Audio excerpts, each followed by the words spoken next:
What's up, everybody? Welcome to this week's podcast. Hope everybody had a great Memorial Day weekend and enjoyed some time with family and friends. Welcome to the show, Evan. Thank you very much. Good to see you, brother. Happy to be here. Yeah. We've been talking about doing this for a while. We have. So I guess it's time to do it. We're doing it right now. Right now. Right now. Right now. So, for those of you that don't know Evan came from the music industry, and we're going to dive into that a little bit because both of us have some background in that. His is much more extensive than mine. I think that's kind of the first thing that you and I bonded over, though, was just like our love for music, and whatever we did in music was just like, it laid the foundation so well of our friendship that we have now. Oh, yeah, for sure. I mean, that was our first common ground of like, hey, what's up, man? And, you know, like exactly getting that instant chatting going there. So, yeah, man, why don't you tell everybody a little bit about where you're from, and let's just start there so everybody gets to know Evan a little bit. Let's do it. So, was born in Austin, Texas. At about 2 years old, my family moved out here to be closer to my grandparents. Graduated in 2010 from Plano Senior High School. Did like one semester of college and got my first opportunity to tour with a local band, but they were opening for Third Eye Blind, so it was a big opportunity. And man, I'll never forget my first day on tour. I walk right up to Third Eye Blind's tour manager, and I'm like, I don't know what the hell I'm doing, but anything you want to teach me, I'm here to learn. And it was like, so I was 19 at the time. Yeah. And he's like, yeah, we've had kids on the road before, you know. They just want to like meet girls, party, do drugs, drink. But hey, I'll give you a shot. And if you're here for the right reasons, then let's do it. And I showed him early on that I was there for the right reasons. I wasn't going to school because I was thinking of touring as my school. I was there to learn. I wanted to succeed. And man, that relationship just blossomed. And fast forward 6 years down the line, he was part of Diplo's management group, and he's the one that got me the gig with Diplo. So it's this lesson I learned early on in life of you never know who you meet, where they'll go, and how that relationship can build over time. Yeah, absolutely. So how did you started off with a local band? Correct. How did you progress from meeting the local band, and what did you start out doing with them to transition to, hey, go on tour with us and help manage us, this kid that has no experience doing this? Literally, I had a little bit of money saved up.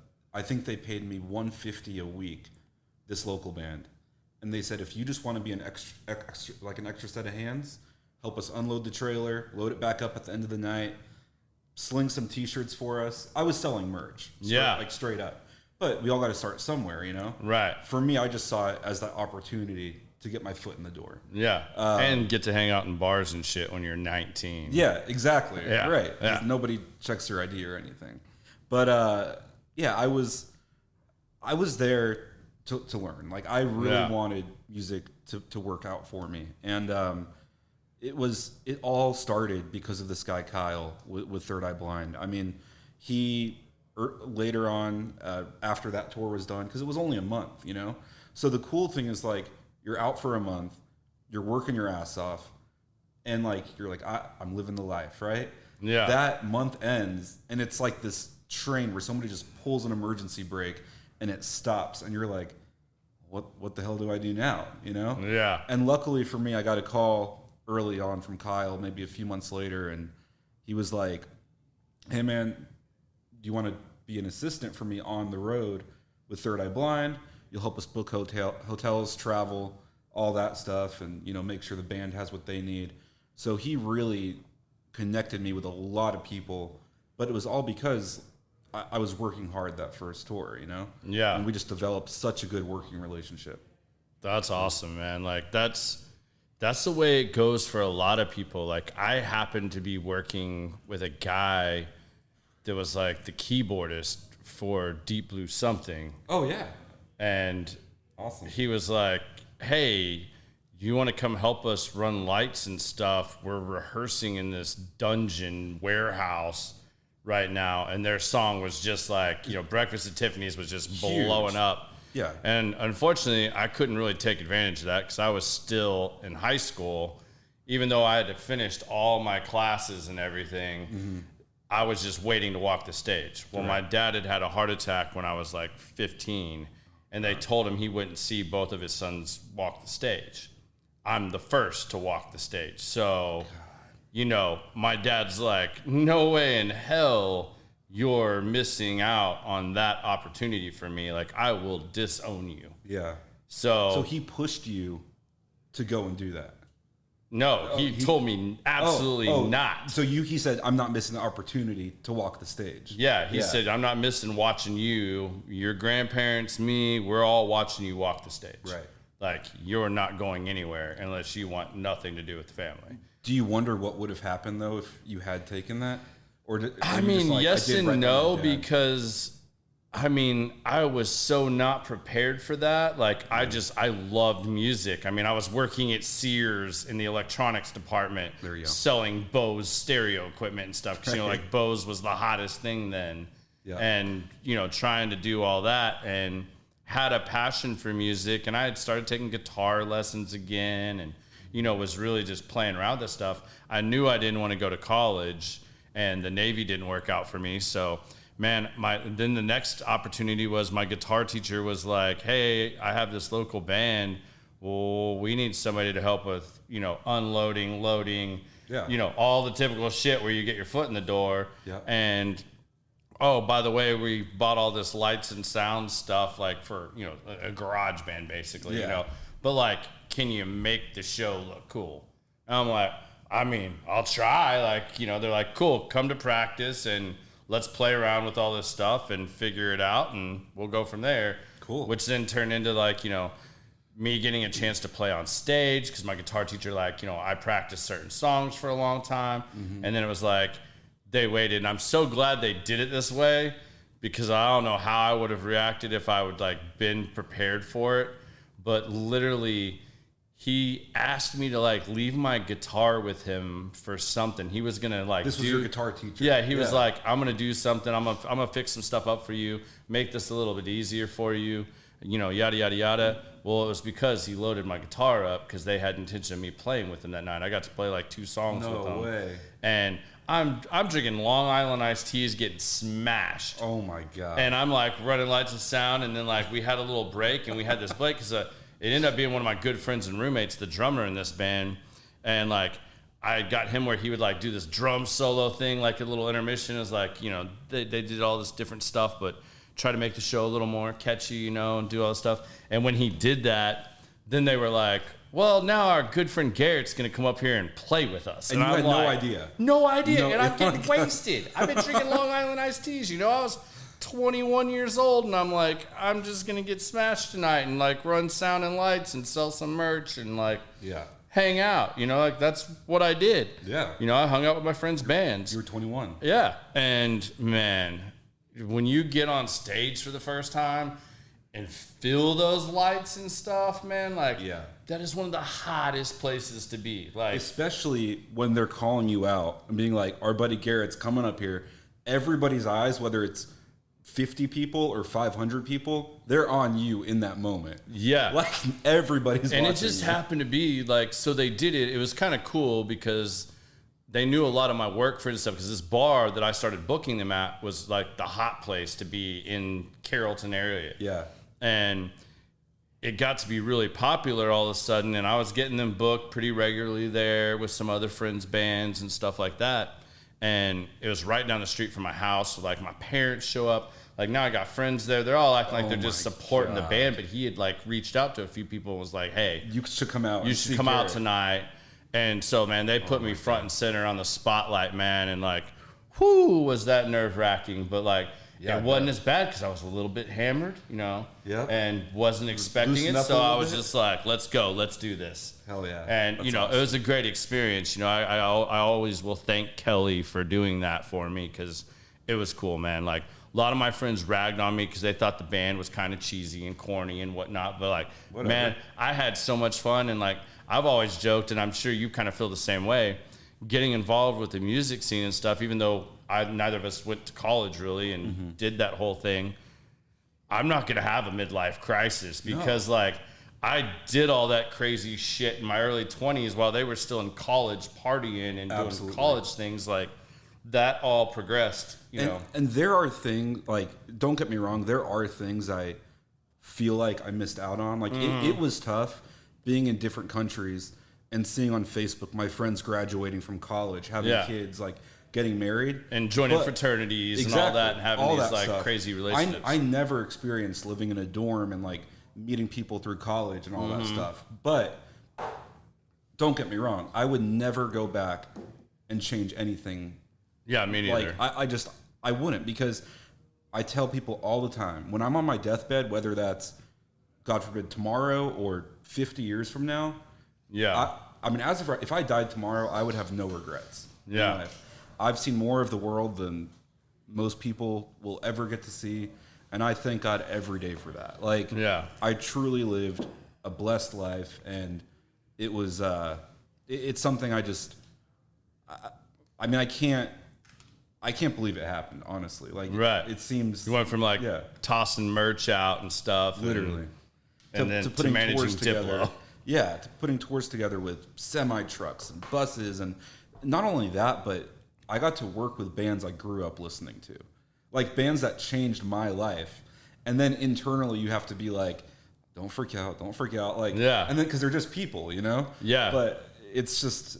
See, and I just learned this about you today. You didn't even tell me this. Josh brought it up, and I thought he was just messing with me. What did he say? At first, but I'll start it off with, when I was like 12, my babysitter at the time for me and my little brother agreed to come watch me and my little brother. My parents had some like all day thing they were going to. Okay. No idea what it was, but her boyfriend shows up and he's like super pissed off because she lived like 4 houses down from us. She's like 16, 17, I don't know. Yeah. But like, we're just at that age, and my brother's like 2.5 years younger than me, that like, and we like hate each other at this point in our life, you know, like we're just trying to kill each other. Right. So my dad's like, there's no way I'm leaving him home all day, so he hires her to watch us. Yeah. Well, boyfriend shows up, super pissed off that she took this like babysitting job. He's like, did you forget? And she's like, oh yeah, kind of. He had tickets to Lollapalooza in Kansas City. Oh damn. So guess who he takes instead of her? He's like, well, I'm taking Garrett, then I guess Garrett can go with me. So I roll with him, and it's the Motley Crue tours playing with him, and it's like I watched Tommy Lee play spinning upside down at 12 years old in a spinning drum cage, and I'm like, this is the craziest shit I've ever seen in my life. Like, I'm not even into the drums. Like, I don't have rhythm to play the drums, but like, who does this? But that's the coolest thing I've ever seen in my life. You know, prior to that, I hadn't been to anything like major. I think like the biggest concert I'd been to at that time was like New Kids on the Block or something, you know, like it wasn't anything like Motley Crue lighting stages on fire and Nikki Sixx shooting fire out of his bass and all that stuff. And Tommy Lee playing spinning upside down in a drum kit that's like hovering over us. And we were on the floor. Like, my dad was so pissed off. Like, they beat us home. But it worked out in your favor, though. Oh, yeah, man, because it gave me that, like, Tommy, gotta be involved. But he was like, he's like, Evan, I mean, has it been verified that he was, like, really this deep in music injuries? Because I told him to call Motley Crue on the phone, and, like, he couldn't get anybody on the phone. And I was like, you don't call those people, though, yeah, you know? You don't. Like, the only person I know in Motley Crue is Tommy Lee. But, I mean, if I text him right now, like, he would text back. Lava Cantina down the street. I actually booked him at Lava Cantina for a DJ set about 2 years ago. It got canceled, but like he's a homie. Yeah. Sure. Like, what's it like hanging out with Tommy Lee? He's chill now. Like, he's sober. I mean, he told me crazy stories about back in the day, but now he's sober, like just the nicest guy. Have you read the book? I haven't read the book. No. All right, I'm gonna let you borrow it. Okay, you should. Like, cause being somebody in the industry that, like, you know, as deep as you were. Yeah. The Motley Crue book, out of all the books about bands, like, It's better than the Led Zeppelin. I watched The Dirt. Yeah, but that's about as far as the book's better. The book is so much better. No, I've been to Tommy's house, and like he is just he's a nice dude. Like, yeah, I mean, because in reality, like when you compare, I've done cool stuff. Don't get me wrong. But when you compare me to Tommy Lee, it's like two different planets. You know what I mean? Yeah, because he's a rock star. Yeah, he doesn't have to treat somebody, especially when I met him, I was like 21. Yeah. I mean, he could have written me off like that. Yeah. You know what I mean? And the fact he was so nice and like thanked me for the hospitality because he wanted to see a band I was working with. Yeah. That's kind of how we got connected. Right. And like, you know, of course we treated him to the full VIP treatment, like got him everything he needed, got his friend tickets, VIP parking, like all this stuff. I mean, he was so thankful, like appreciative. You would, if he had like, if I didn't know it was him, I would never guess it was anybody. You just thought it was a normal, cool ass dude. Like he was just. I've always found that too, and I don't know if this is your experience too. I've been exposed to whether it's musicians of all levels of fame and notoriety to athletes, same thing. Yeah. When you treat them like they are just some random person you've met, they are the coolest people in the world. Like, because that's all they really want to be. Like, we all want to be rock stars. That's right. They want to live a normal life. They want to be able to go out and just have a normal experience. And it's funny to me that all the people that say, like, especially media, when they say someone is an asshole or this guy's like the biggest jerk in the world, camera right in their face, and you probably were being really rude and not considerate of their space, but the ones that they all say are nice are the biggest assholes. That's right. The ones that they say are the big assholes are the nicest human beings in the world, especially if you treat them with any an ounce of respect. It's usually flip-flopped. And my dad, I took him to some shows, got him backstage, you know, that was cool that we got to connect over that.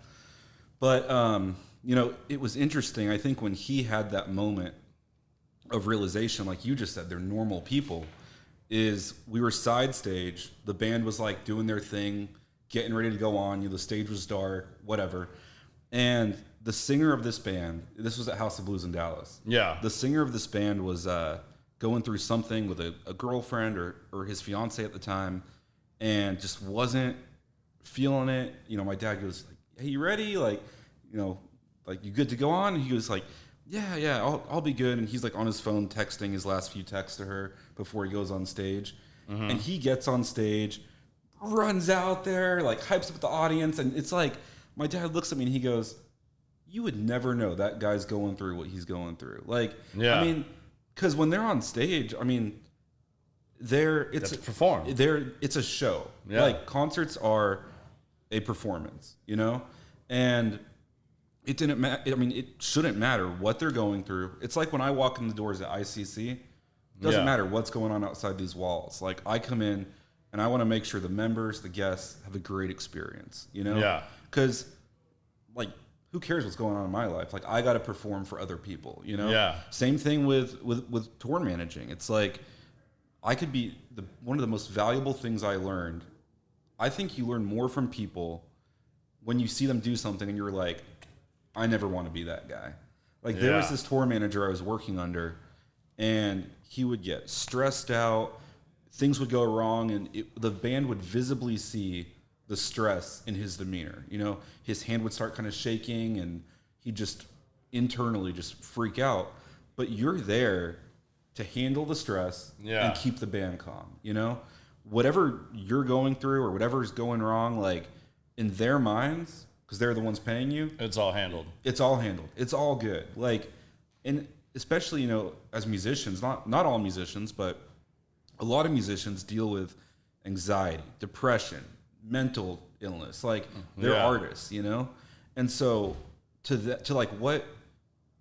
what seems to us like, oh, this isn't good, this is going wrong, whatever, they take that and escalate it to a whole nother level, you know? Especially because this is their livelihood, you know? Yeah. So no, I've learned so much from seeing people do things wrong and being like, yeah, I don't want to do that.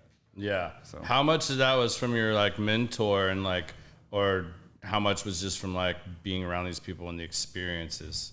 Like what really taught you, and what were some of those key lessons other than the one you just mentioned of like managing true artists, managing musicians, and managing the crazy that is being on the road?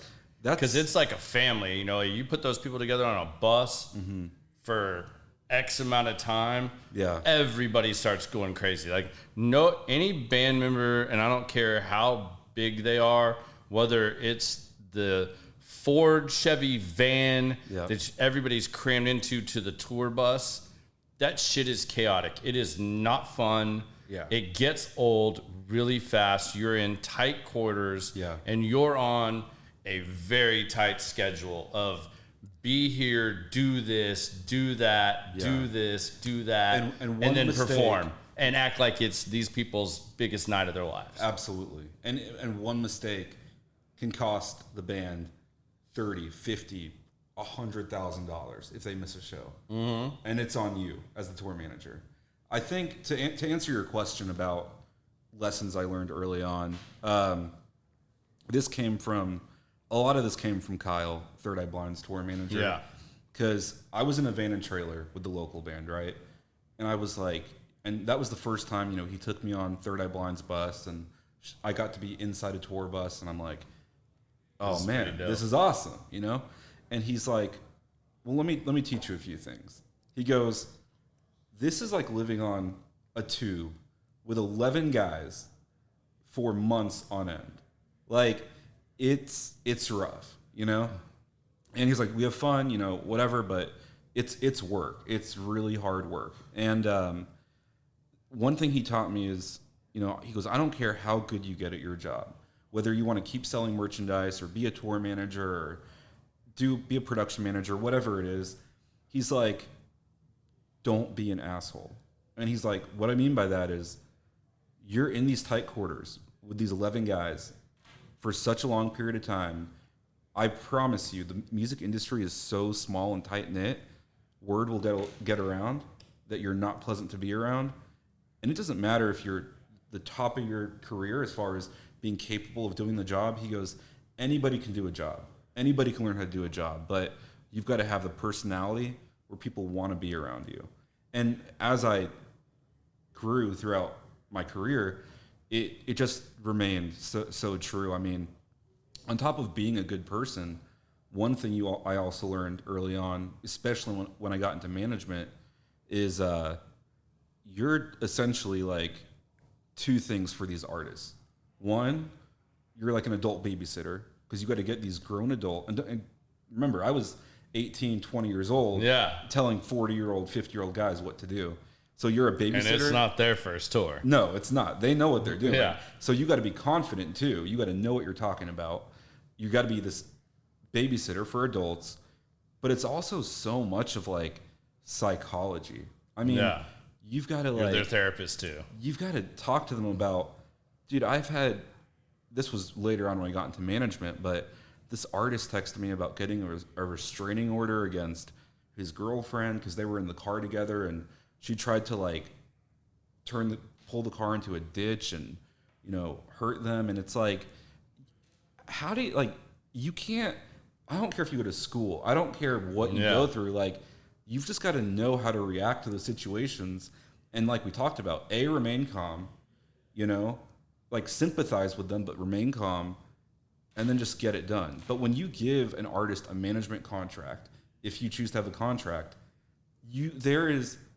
anybody that wants to be in music, you can't think of the things that fit into this job description. Yeah. Because, and granted, managers get paid commission. So when I'm on the call with him doing this stuff, it's like, if you tell him to go F off or whatever, you know, that's not part of your job, then he'll probably fire you.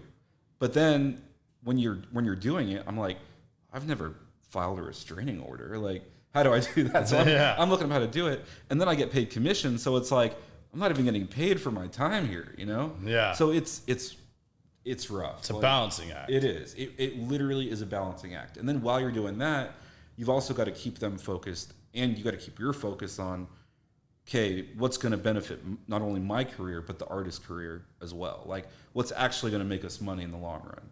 Yeah. But, I mean, it's, those are just a few lessons I learned. Being a psychologist, being there for your artists, and just being a babysitter for adults, which is part of the reason I never drank on tour. That was the biggest thing for Kyle. He was like, you know, I don't know what Third Eye Blind was getting paid, but let's just say it was $30,000. Let's just put that number out there. Yeah. If the band gets drunk one night, if any band gets drunk one night, and as the tour manager, you partake in that, one guy does something stupid and decides to jump off the bar, breaks his leg, and you miss a show, well, manager calls you the next day. So you're not making the show. That's $30,000 we budgeted for that's not going to be there now. What happened? And you got to be like, well, I wasn't there to control the situation. And one example of that is I was sitting in the passenger seat of, you know, on another van tour I was in. The drummer was driving, and we were leaving Red Rocks in Colorado. Yeah. And so we were driving through the mountains, headed towards California, hit black ice. Our trailer jackknives. So I'm in the passenger seat. I look over, and the trailer's next to me. I couldn't open my door because it was hitting the trailer. So we had drums ruined. Everybody was okay, thank God, besides a lot of bruises and stuff. But it's 2 a.m. We're stranded on the side of the road. And as the tour manager, like, I was ready to pass out. Like, I hadn't been drinking, but, I mean, I'm tired, you know? Yeah. And then you got to just turn it back on and be like, I got to lead this situation. Like, I got to figure it out. So called 911, rented like 2 they took us, they actually put our van on this like lift, and they weren't supposed to do this, but they kept us in the van. So we're driving like on top of this lifted tow truck to the next city, rent 2 vehicles. We drop our van off somewhere, get as much gear as we can. We called the other bands. They let us borrow a bunch of stuff. And dude, we made the show. Like, we had a day off luckily the next day, but I mean, your job in music, whether you're selling merchandise, whether you're an audio tech, tour manager, especially if you're a tour manager, it's not a 9 to 10 p.m. job. Like, you have to be on all the time. So if you're on a tour that's 8 weeks long, you basically have 8 weeks of being on the clock. Like, you can't, even on off days, like, if you get, you know, Gotta make sure people are hydrated, eating. I mean, you got to make sure people are good. They have to, you know, I always gave people a list of, you know, these are good restaurants nearby with good reviews. Here's like, there's a Topgolf by our hotel. Like, you got to find stuff for them to do. I mean, you've always got to be on. There's no off day as a tour manager. Yeah. So. That's crazy, man. Yeah. That's a whole nother level. See, I got to do just more local stuff because I had so many friends that I met from going around, and I had friends that were managing and running bars and booking bands in bars. We were at all the coolest, newest bars in DFW. Yeah. And then, I graduated high school in 98. Not long. And so before me. Late 90s, early 2000s, the DFW music scene was off this. Just popping off. I mean, it was so crazy. I mean, you had Edgewater, you had Dolly Braid, you had, I'm forgetting so many right now. When did Bowling for Soup come out? Bowling for Soup was in that time frame. MTV was blowing the shit out of Bowling for Soup. Yeah. I mean, you had all those guys here, and, you had the older bands coming in and trying to sign them and help them out with their stuff. You had Flicker Stick. Yeah. You had all these badass bands that, when the Nixons. Oh, yeah, definitely. You had all these bands that were just blowing the Toadies, too. Hollow, Toadies. There's Down Low. All these bands that were supposed to be the next big thing, and a lot of them did a lot of really big things, and just being around that and getting asked to help with shows in whatever way. I didn't care what one of them asked me to do. I had friends that teased me all the time, like, "Oh, you're a roadie, you're this and that." I'm like, dude, I'm having the time of my life. Oh, like, absolutely. give me all the shit you want. When did you go see so-and-so open up for somebody and hang out backstage with them while they're warming up and I stuff? wanted to be in a band in high school maybe, but that dream died quickly. And man, I don't talk about no regrets. Like, I have zero regrets of doing that. I was always the one booking the shows, promoting the shows, you know, all that stuff. And was it more too that, like, because this is my experience, I could play good rhythm guitar. Yeah. I wasn't like gifted or anything, but like I could play. Yeah. But it took me hours and hours of practice just to be okay. So, but then when you see these other guys that are truly gifted, you're like, man, I know how much. And even the ones that you see that end up being really good that aren't like super gifted, you see how much time and dedication they put in just to do what they do. And you're like, I got to a point where I was like, yo, like I'm not doing that. You've got to be honest with yourself at one point, you know? Yeah. And my dad opened my eyes to that. He was like, you spend like an hour a day on your guitar or bass or whatever, and he's like, but you're on the computer for hours promoting your band. And I'll tell you guys a story. I've never told publicly before, but whatever. I booked one of my bands in high school a huge show. It was a festival in Grand Prairie. We were opening for like Asking Alexandria and Trivium and all these bands. Holy shit. And I got us like one of the opening spots on this show. And I was working so hard because we had to sell a certain number of tickets to that show. And I was focused so heavily on that I didn't really practice my parts. And so we get on this stage. I'm playing bass at the time, thank God. And I turn my bass amp off.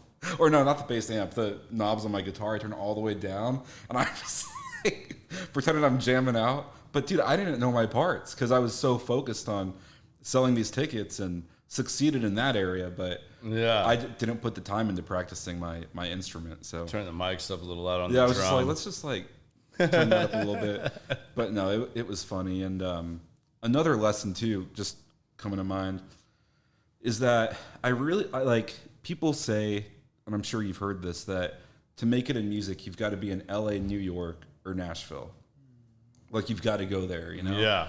And just like you said, I mean, Dallas has such a good local music scene, and maybe that's true if you live in, like, I'll shout out the Frakes family, Omaha, Nebraska. Like, maybe damn right. There you go. Thanks, Busy. You know, maybe that's true, but like, they got 311, bro. They did have 311. You're right. That wasn't a good example, but maybe Boise, Idaho, or something like that. Rhode Island. There you go. I don't know, but Delaware. You know, I never lived in LA. I went 6 years of touring with huge acts, and I started in Dallas. The only time I moved to New York, I already had a job lined up with a management company. Yeah. And it was because I met them through tour managing. Yeah. So, you know, in that situation, I had the job. It was a great opportunity, but... Is that where you met Nick? No, actually. I met Nick when I lived in Nashville. I was managing a band called Issues, and so they had a manager. I came on as their new manager, and Nick was already their booking agent. Oh, okay. So we did like an intro call and started working together that way. But yeah, I don't think... If you think about it too, like, so many people move to LA and New York to be actors or actresses and be in the music industry. Yeah. And you become like a smaller fish. So the dream, actually, if you're moving out there with the hope of doing that, not to say it's not possible, it's a lot damn harder. but it's a lot harder. You could build up everything the competition is that much more intense. You know what I mean? So if you can do something in a city like Dallas where it's still competitive, but you're a bigger fish in a smaller pond. Yeah. And the scene in Dallas is coming back alive again. Like, for sure. You know, I've been super stoked about some of the things I've seen recently with like vinyl getting bigger again. Absolutely. Like, you know, there's North Texas vinyl and stuff like that. And you know, I'm pretty sure that's Zach Malloy from the Nixons has a big hand in that. But like, they're reissuing vinyl, like original vinyls of like the big bands from like the late 90s, 2000s. And a lot of that is starting to get some of these guys even if it's just a quick little reunion show or whatever, it's bringing that back out, and you're starting to see projects spin off of that. Absolutely. These guys are getting itch again. They may be in their 40s or 50s, but, you know, like, they really don't give a shit. They're like, yo, let's do this again, and let's do something. And it's just, to me, that's so cool to see. Like, anytime I can see something live or acoustic, like, I'm just like, that's the coolest thing. Like, you walk into a bar. I mean, I've told this story many times too. You know, one of the concerts I won tickets to when I was younger was Prince.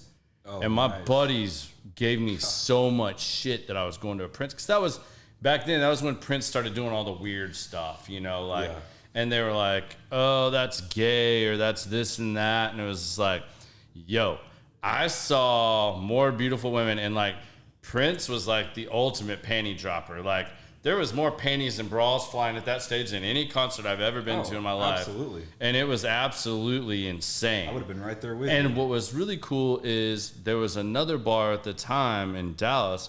I want to say it was called like Blues Cat Blues or something like that. Was it Deep Ellum? It was in Deep Ellum. It was an old, swanky little blues bar, man. I've seen some of the best blues artists in that bar that you can imagine.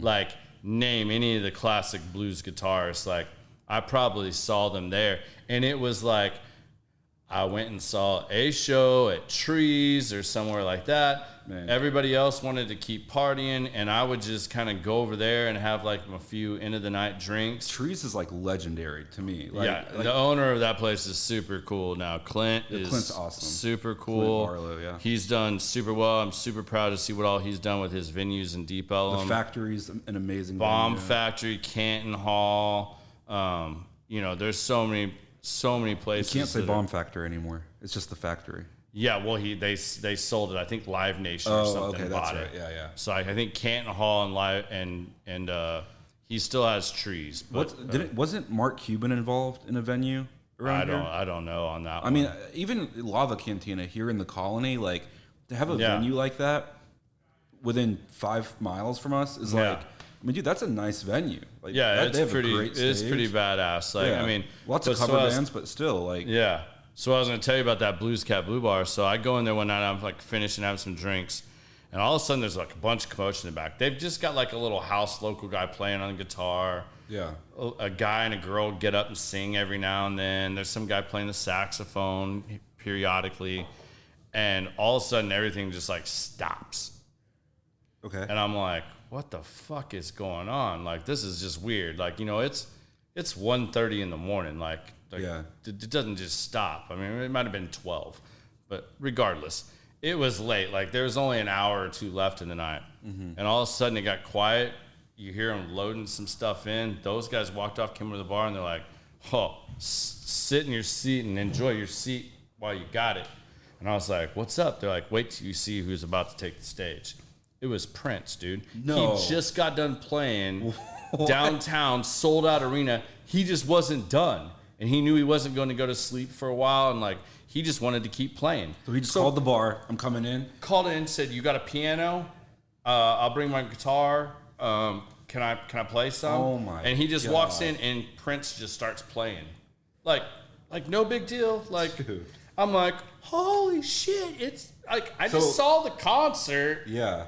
You know, like, and now he's here again. Yeah, and it was just like all of a sudden it's like, so you never know. Some of these like swanky small bars can end up being super cool, man. Because a lot of these musicians, if they don't have to get back on the bus right away and like head to the next destination. Oh yeah, they got time to kill. Dude. And they don't want to just go sit and be by themselves in their room or whatever. Absolutely, they go find these hole in the walls, and like a lot of them will go hang out, man, and like just chill. Like, I've seen some of the coolest stuff at some of these small hole-in-the-wall bars. Were you the one that told me that the Rolling Stones, before their shows, will just go in and like chill at local bars? I don't know about that, man. I've seen them once. One of their members told me, or the members told me that. But yeah, I mean, things like that happen all the time. Mm-hmm. So don't discount the local spots, like, because I mean, everybody's got to start somewhere, and I mean, that story of Prince is phenomenal. I would have. Like, what was it? We were talking about this like at the drive-in or whatever. I don't think so. That they would just like, they do that too. They come up with another name, and they may be playing a big headlining gig at a festival, but they come in like a day early, and they have like all these like anonymous names for their band, and they just book a show, and whoever shows up, like you're getting to watch at the drive-in or whatever, you know, like Damn. they just rock out. Like I think that's so. I've heard did Third Eye Blind ever do that? Because I've heard Stephen Jenkins does that. Like sometimes, like he just does this like random ass shit, and like, well, no, because he's a weird, quirky dude. Yeah, I mean, I never saw him do stuff like that. We did that with Panic at the Disco. We were Panic at the Disco. That's what I was. Yeah, we were promoting an album, and we did a run of like very small bar shows, and then we would like do this thing where I don't remember exactly how it worked, but we did one pop-up show, and then we would announce like the people at that show got to know where the next show was and then promote it. So you have to be like following people, and like I mean, word got out obviously, but it was pretty fast. It was pretty wild. Like we did stubs in Austin and stuff like that. So see, they did a really cool thing here in the early 2000s where I think it was 97.1. It was like $1 or it was like 97 cents or something like that. It was something. It's like $1, and they would it'd be like a Thursday night. Yeah. And it would be like industry night type thing, and they would just say random mystery band at Curtain Club or something like that, or Club Clearview, or you know, something like that. I mean, I saw Nickelback before they like got real big doing that. We saw Deftones at Curtain Club. Would tickets just go like that for those shows? Oh no, you'd have to go and get in line at like 5 o'clock, 6 o'clock at night. Yeah. And at 7, they'd open up the doors, and you just go in. I mean, we saw Smash Mouth. We saw all these crazy bands. And it was like, you paid $1, and if you got in there like real early and stuff, like, but you never knew who you were going to see. That's pretty cool. And those were awesome. Always super badass. I mean, like, to me, anytime you can get in a smaller venue and see that, because you see that stuff go on the bus when the guys are just pulling out a guitar acoustically, working on the new record. They get a random thought, random idea. They're working on a song, and but that kind of comes to life in those smaller. It does, and atmospheres. I think one thing I'm realizing now.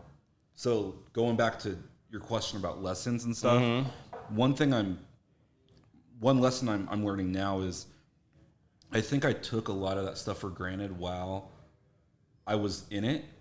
Because it was just like an everyday occurrence, you know? Yeah. I'd be in the studio with them. When you think about it now, I'd be on the bus. And now I think about it and I'm like, God, like, I wish like Brandon calls it, like those mental snapshots. Yeah. You know?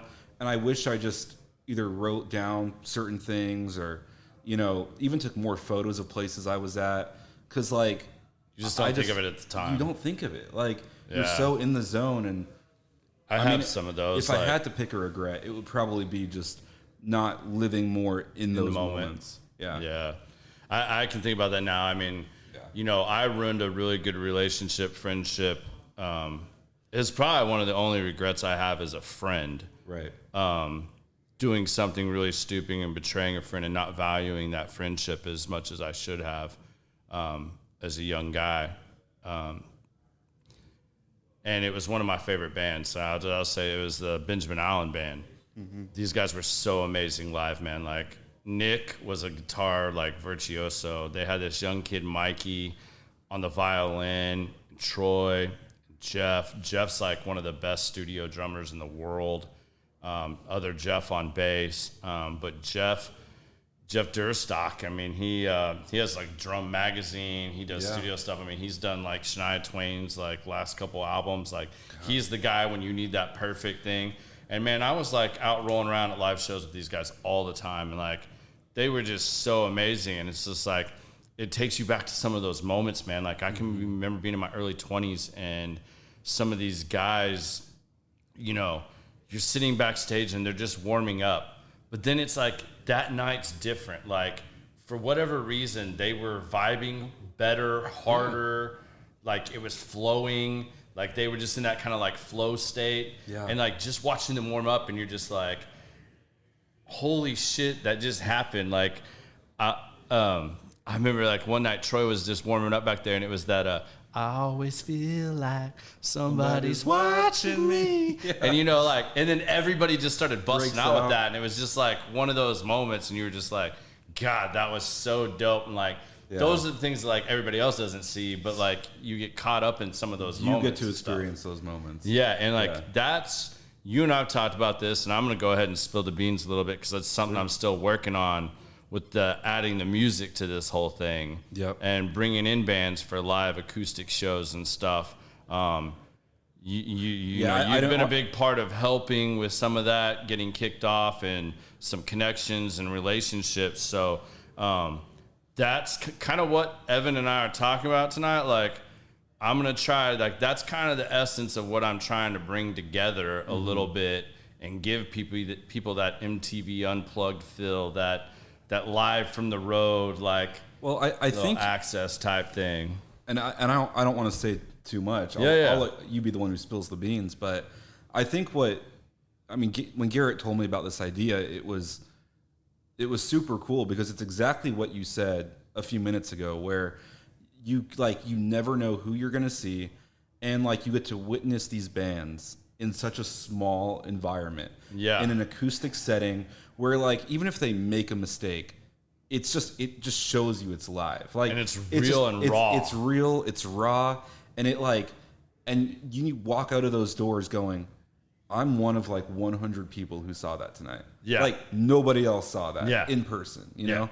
And I think what you're doing is, because even when you were talking about the late 90s and stuff in the Dallas music scene, I mean, we have a good music scene now, but it was awesome back then. Like, there's things that could be ramped up so heavily here to bring that fire back, and I think what you're doing is really one of those things that could take off in a big way. So no, man, I appreciate that, and I appreciate all the like help you've given on that too.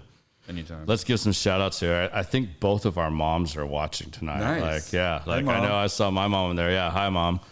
My wife's on here. Lee, what's up? Good to see you on here. Oh, my older brother's on here too. Oh. Uh-oh. Oh, he's on hold now. Oh, I don't know what that means. Like, he's old. So, I mean, maybe his dial up, his AOL address is not letting him in. And what's up, Larry? Good to have you on here. Yeah, man. So, what are some of like the really memorable moments you took out of the years you were on the road? Like, I mean, like what's something that just like happened, or a lesson you learned that still applies to your life today, or that has influenced how you do or live your life today? I've got just the answer for that. Awesome. So, besides Canada and Mexico, you know, I did some shows there and stuff, but my first time, like, that I was truly out of the United States, was in Mumbai, India.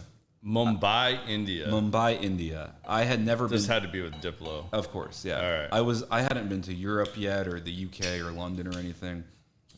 And you know, there's two lessons that when I was there, that's one of the first times I did take a step back and be like, I can't believe I'm here right now. Like, that was cool. And I remember so much. It's culture shock from that, for sure. It was a huge culture shock. But the biggest thing I took away from that is I really think everybody, if they have the opportunity, needs to travel to another country. Absolutely. And visit other countries, because I'll never forget, we got picked up in a beautiful car.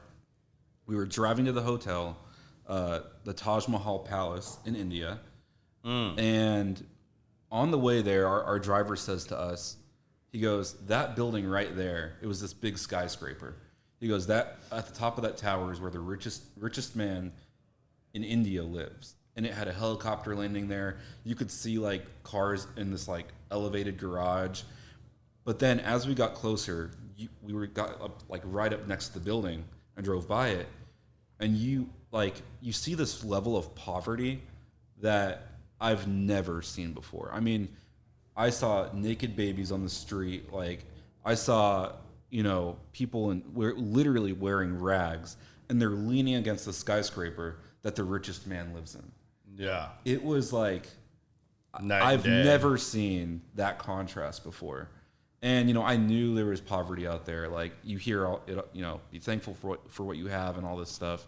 But until you see it, it's like, it hits you differently when you see it. And another thing, the next day I woke up, the gate, there's this like beautiful arch right by our hotel, by the Mediterranean Sea, called the Gateway of India.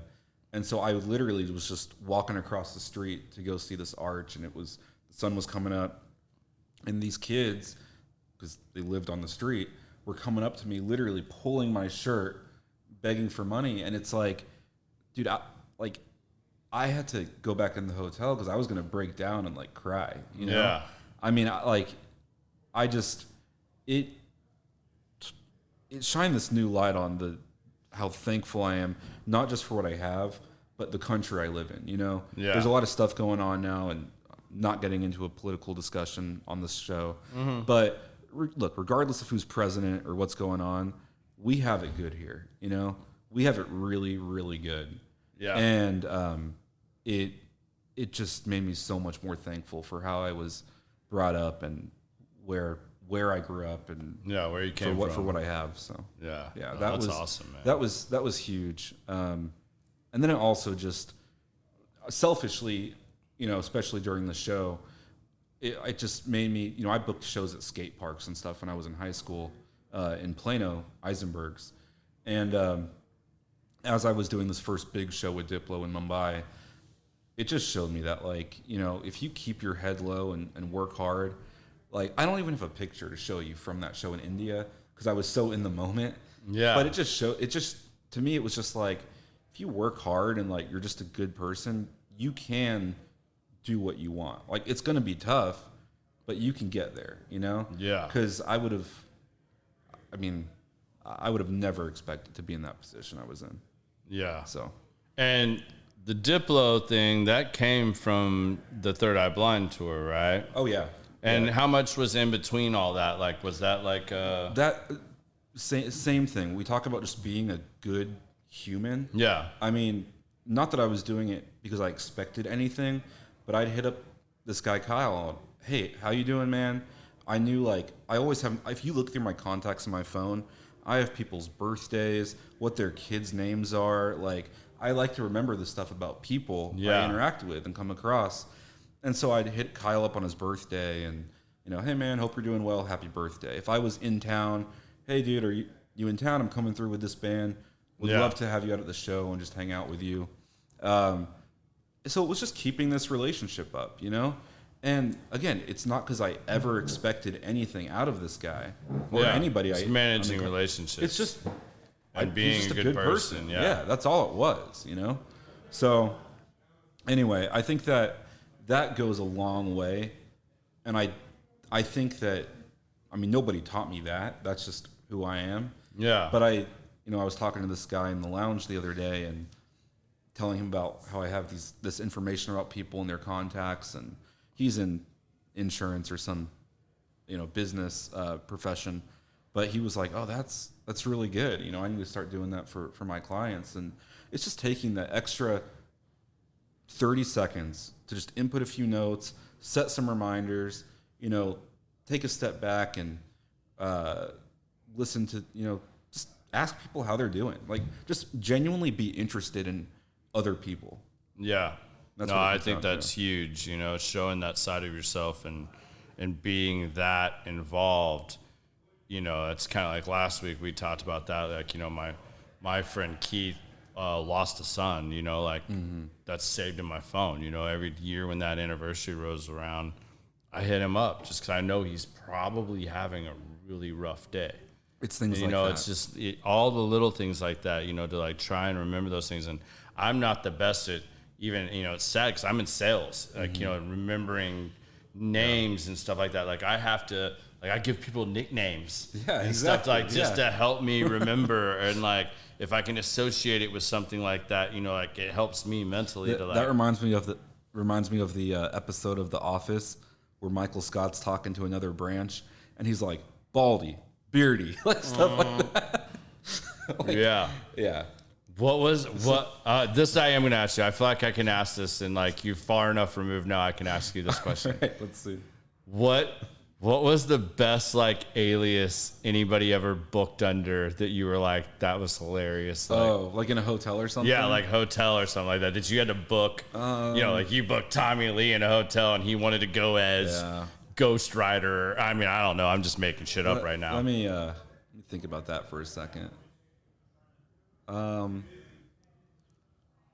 Think because you're always good with these like one-liners and stuff. I know. Like I expect like like you usually spitfire with this. Like y'all should hear our conversations in the lounge. It's ridiculous. Yeah. If they didn't have one, I would just. I mean, I should have been more clever with it. I would just come up with random names like Bob Smith. like Bob Smith. Like I think Steve Jacobs or something. It's just like I don't know. It was just random names. It wasn't. I don't have a good answer for you on that one. I wish I had a better one. What was the craziest thing on a rider you ever saw? Oh, the craziest thing on a rider. There's a few I'm thinking of. I won't ask you who. Yeah, we'll leave the who out. I'm going to narrow it down. And for those non-music people, the rider is like what the artist or the band requires to be in their like dressing room or anything like that for them to even come and perform the show. Yeah, I mean, we had, and just for the viewers too, I think when you think of riders, you think of like vegetable trays and some bottles of alcohol and water. I want all green Skittles. Like that. Yeah, I think a rider is nothing but an ego stroke. Yeah, for sure. Sometimes it is like if you read some of these bands like biographies and stuff, like they'll straight up say like Led Zeppelin and Motley Crue, both of their books, they were like, we just wanted to see how far we could push this. Like a lot of them really do. What's the craziest thing we can tell them they have to have here, and then like just be the biggest asshole because they don't have it. In Omaha, when I ran the radio station, we did Destiny's Child. They wanted only green and gray M&Ms. They had to be separated. They had to have gold foil lined china. And they wanted wings, only drumsticks, not one flat in sight. And when I tell you these heifers didn't eat none of that shit, they didn't touch none of it. I was damn near getting ready to go throw a chicken wing at Beyonce and all. I'm like, hey, you gonna get this food before y'all leave? Like, you know how hard it was? And we had to order the gray M&Ms from M&M, like specifically. Literally. Like, they didn't touch, when I say they touched bottled water, that was it. They didn't touch anything else. But we did Casey and JoJo, and these alcoholic assholes, their boys, they specifically wanted 750 milliliter bottles of Hennessy, one for each of them. Their boys came into the green room, they cracked the bottle open, took a sip, that was it. So when Casey and JoJo came in, they said, well, who opened up my bottle? I said, your dude sitting right there. Well, I'm not going on stage till I get a fresh bottle. I'm like, well, shit, we might not have a show. Because, bro, your boy just drank. Literally, I had to send somebody to the liquor store to get. When I say probably what's left in your glasses right now was as much that was missing, but because it was cracked open, and his boy handed him the bottle that he just drank from. Yeah. We had to go get a fresh bottle. Yeah, they just want to show their power. Oh, my promotional days were done at that moment. I don't do this shit ever again because this is crazy. It's an Biz ego whooped stroke. Casey and JoJo's ass. But that's for another show. Other common things are like all my life, I waited for a moment. I was going to sing the song for him. Other common things are like Sharpies, to sign autographs and and stuff like that. But the craziest, most outlandish thing that was requested from somebody you manage has been what? Honestly, probably. So it was getting cold in one of the cities we were going to, and the band didn't pack properly for the weather. So they were like, "Hey, for this show, tell them we need like North Face jackets on our rider." So they made the,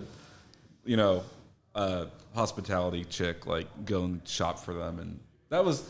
I never dealt with anybody too crazy. I mean. There were also like some people required like full on like juicers and certain vegetables and stuff like that. Yeah. But like, I don't think so it just made it harder for you to like prep and like, hey, we're about to be in the city. Yeah. You had to like mark out all the places where they could go to get what they actually wanted while they were in said city. Correct. Not necessarily like for the show. There wasn't anything too crazy. I mean, Tommy Lee, like, what are those things called? It's like 2 wheels, and it's just like the board you ride around on. Oh, like the police, the hoverboard? security guards. Yeah, like he had one of those in his dressing room, you know, and he had a case for it, so he'd be in there like when we showed up. But like, I don't know, there's stuff like that they just like to, like in the stadiums too. People wanted like electric scooters to ride around the stadium halls, and then it was fun. So, what is the most fulfilling moment that you think you've had? The most fulfilling moment. Like the this is why I do this moment. Yeah. The most fulfilling moment, it was like, I've always been about just, I love making other people happy and helping people. And when you're working on a show or a tour for months at a time, like, I mean, because you got to think about it. When you advance shows, you're dealing with like 60 venue contacts, sending them your list of audio specs, like, do we use our generator, or do you have shore power for the bus? Where do we park? How do we load in? What's the Wi-Fi password? How many dressing rooms do we have? Like, you're dealing with all this stuff for months, getting the day sheets together, booking the bus, booking all the hotels. Why couldn't you have told me that before I talked to Nick? What do you mean? Oh, sorry. Sorry about that. That was a lesson I could have used about a month or two ago. But when you're dealing with all of that, and then the show happens, the tour's happening, and then it's like, the band's on stage, you got them where they needed to be, and you're just looking out at that crowd going nuts. Yeah. Like, that's fulfilling right there. And you're like, oh, you know, I didn't make this happen, but I had a part in making this happen. That's awesome. Like, that was really cool. That was just a different feeling. I'm glad I kept my conversation where I did with Nick. Yeah. Because if you and I had that conversation, because I never dealt with bands of that level, you know what I mean? Or that got to that level where I was still involved in any capacity. So knowing that, and, you know, because I asked him, I was like, all right, what do I need to have to be able to have a serious discussion with you? And he basically just rattled off everything you just said. He's like, really? I need to know X. Like, I need to know what soundboard you have. I need to know how many speakers. I need to know, you know, all of a sudden I'm just sitting there going, I mean, I'm trying to write as fast as he's talking. I was like, all right, man, thank you very much. I really appreciate your time. I don't want to keep you any longer because I now know what I need to have the next conversation with you. But it was so good just to have the conversation. It was great. You got the introduction. Yeah. And for those that don't know, Nick is a booking agent I worked with. He's like the largest booking agent in the U.S. for the record. So he's a booking agent, a big booking agent, and I introduced Garrett to this guy to try to see how we could get some bands, you know, for what we talked about with Garrett's idea. But I think it was good to make the introduction. Oh, absolutely. And you did something that 95% of people wouldn't do, which is respect his time. And I think that because of that, now you've got the relationship, and when you're ready, you can reach back out. Yeah. Hey, he knows I'm not calling him unprepared. Yeah, exactly. Like, when I come with it next time, we're going to be. No, you did the right thing. I don't think you should have changed anything. You made the introduction, and it was. No, but that's a lesson for people too. Like, don't be afraid to have the conversation either. And admit when you don't know. I felt, you know, I was nervous about that. Like, just making the call, and like, honestly, like, our meeting got pushed and pushed and pushed to the point that I was like, is this even gonna happen? Yeah. And then it did happen, and it was like, then I felt really unprepared. But I asked just a few basic questions so that, you know, now I know the next time when I am ready to really have a conversation with him, I'm prepared. I'm not wasting his time. I know what he needs to take the conversation to the next level with his people. And, you know, then we can have that respectful conversation and see what it's going to take to make something happen. Because anybody that knows me knows that I don't half-ass shit. I'm either all in or I'm all out. Like, I have to, I shoot for the moon if I'm going to do it. Like, you know, like, yes, I have the connections to get a lot of local bands on, and yes, we're going to start out that way. but I'm already working on, and we haven't even said the name of this. We haven't dropped any of this stuff. I'm already preparing for when we get that going.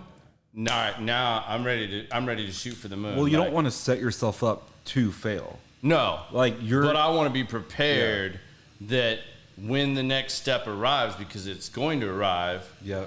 That's the mentality I have, that we're gonna go here next. And the other thing, the other lesson I'll add on to that is, when you don't know something, it's this balance of being confident in what you do know, but when you don't know something, just own it, admit it, and then find that answer to add on to it. And this was something, when I got assistants and crews under me, I would tell them this all the time, because you realize how valuable your time is and people's time is. When you show somebody something, I don't know how to do it. They show you how to do it. Don't ask again. Pay attention. If you're still not getting it, make sure you understand. And when they leave that discussion, because then that'll really piss people off. Yeah. If you waste their time, they show you how to do it, and then you're still not getting it. Because you were afraid to ask another question because you felt stupid, or you didn't want to ask that. Admit when you don't know, but when they show you, take it in, pay attention, take notes, whatever you have to do, but make sure you understand how to do it the next time. Absolutely. All right, you got to try this one. All right. Since we haven't got to have our little bourbon journey yet, we're kind of wrapping that in. So tonight, Evan and I are both smoking, and I think Biz too now at this point. We're going Zulu tonight, for those of you curious what we're smoking over here. And then we've got some other ones we'll probably break into. I haven't smoked this yet. Have you had this one yet? No. So these just came in the shop. These are the Monte Cristo 1935 anniversary ones. I think this is a Nicaraguan. I'm super excited about this one. And then I know what a fan you are. So, we went with the Byron over here. I'm a fan. So, and you can obviously see what bourbons we're drinking. He's not a big drinker, so I took it kind of easy on him tonight. Made sure we had some solid lower ones out here for you. I didn't want to turn you into a college sorority girl over here, a.k.a. Darius. I'm going to give you a little shout out, you punk. But, yeah. So,